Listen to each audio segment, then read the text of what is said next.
गुरुग्राम में technology sector को बड़ी सफलता मिली है। गुरुग्राम की प्रोटाटेक इंडिया सॉल्यूशंस और दक्षिण अफ्रीका की पामोर्जी टेक के बीच एक महत्वपूर्ण समझौता ज्ञापन यानी एमओयू पर हस्ताक्षर किए गए हैं।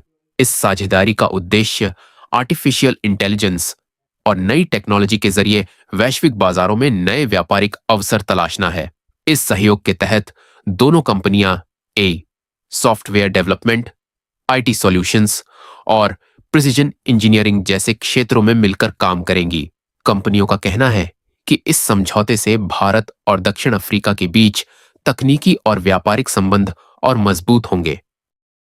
बेनिफिट तो मेरे को लग रहा है कि जैसे कि इंडिया से ज़्यादा बेनिफिट दे रहा है साउथ अफ्रीका को, क्योंकि इंडिया से लेबर वहाँ जाएगा, इंडिया की टेक्नोलॉजी वहाँ जा रही है, इंडिया का जो नॉलेज है उसको हम शेयर कर रहे हैं। जो मोदी जी ने स्किल इंडिया मूवमेंट शुरू किया, उसको लेके जो चीज़ें हमने सीखी हैं उसको साउथ अफ्रीका इम्प्लीमेंट करने की कोशिश कर रहा है। तो ये इंडिया के लिए बहुत गौरव की बात है कि जो चीज़ें हम यहाँ पे डेवलप कर रहे हैं उससे पूरे वर्ल्ड का, दुनिया का फायदा हो रहा है। एआई का टाइम है, किस तरीके से देखते हैं एआई को मिसयूज भी हो रहा है, वहाँ पर किस तरीके से आपका जो ये कैसे आप देखिए, एआई को ना मैंने पहले भी बताया था, मीडिया से बता रहा था कि एआई को बहुत केयरफुली इस्तेमाल करना है हमको, क्योंकि कई लोग आगे हैं जो कि एआई के नाम के ऊपर बहुत फिशिंग टूल्स बेच रहे हैं, अलग अलग चीज़ें बना ली हैं लोगों ने। तो एआई हमको ये समझना है कि एआई आदमी को रिप्लेस करने के लिए नहीं आया है, एआई आदमी को एनहेंस करने के लिए आया है, उसको प्रोडक्टिविटी को बढ़ाने के लिए आया है कि जो काम आप 10 दिन में करते थे आप एआई की मदद से उस चीज़ को 1 दिन में कर सकते हैं। या जो डॉक्टर 1 दिन में 100 मरीज देख सकता था, वो एआई की मदद से 200 मरीजों को देख पाएगा, लेकिन वो डॉक्टर को नहीं रिप्लेस करता है। एआई सिर्फ आपको एनहांस करने के लिए कर रहा है। तो आपको खुद को नॉलेज होनी चाहिए, चाहे वो म्यूजिक प्रोडक्शन हो, चाहे वो फिल्म प्रोडक्शन हो, चाहे वो मेडिकल साइड हो, चाहे वो कोई भी फील्ड हो। एआई ह्यूमंस को रिप्लेस नहीं करने आया है, एनहांस करने के लिए आया है। इंडिया और साउथ कोरिया के जो आपस के रिलेशंस है उसको किस तरीके से आप देखते हैं फर्दर फ्यूचर में, इस उससे क्या बेनिफिट? साउथ अफ्रीका के साथ इंडिया के रिलेशनशिप्स बहुत पुराने हैं। ये रिलेशनशिप्स 75 साल से ज़्यादा पुराना है, जबकि इंडिया ने साउथ अफ्रीकन की बहुत हेल्प करी उनको फ्रीडम फाइट मूवमेंट में। और अब वो टाइम आ गया है कि हम और साथ में मिलकर काम करें। साउथ अफ्रीका में बहुत इंडियंस हैं, highest density of Indian population outside India जो है वो साउथ अफ्रीका में ही है, परसेंटेज वाइज। मेन ऑब्जेक्टिव क्या है और किस तरीके से आगे बढ़ेंगे, प्रोसेस क्या रहेगा?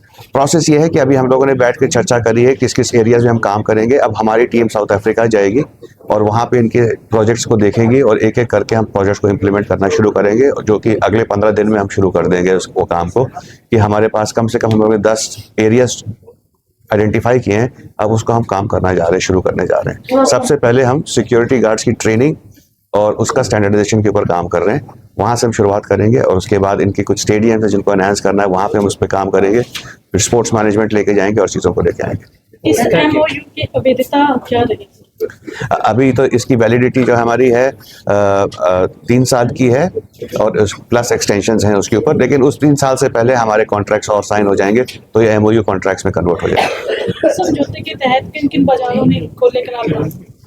Sports, health care, training, banking, defence और ये 4-5 एरियाज में है जब हम, और टूरिज्म। गुरुग्राम में भी कोई है? गुड़गांव में हमारे ऑलरेडी ऑफिस है, उसको हम लोग और एक्सपेंड करेंगे और इनके जो प्रोजेक्ट्स होंगे उसको डिलीवर करने के लिए हमको और लोग यहाँ पे हायर करने पड़ेंगे। तो यहाँ पे भी हमारे पास और जॉब अपॉर्चुनिटीज क्रिएट होंगी। तो दोनों कंपनियों को किस तरीके से फायदा?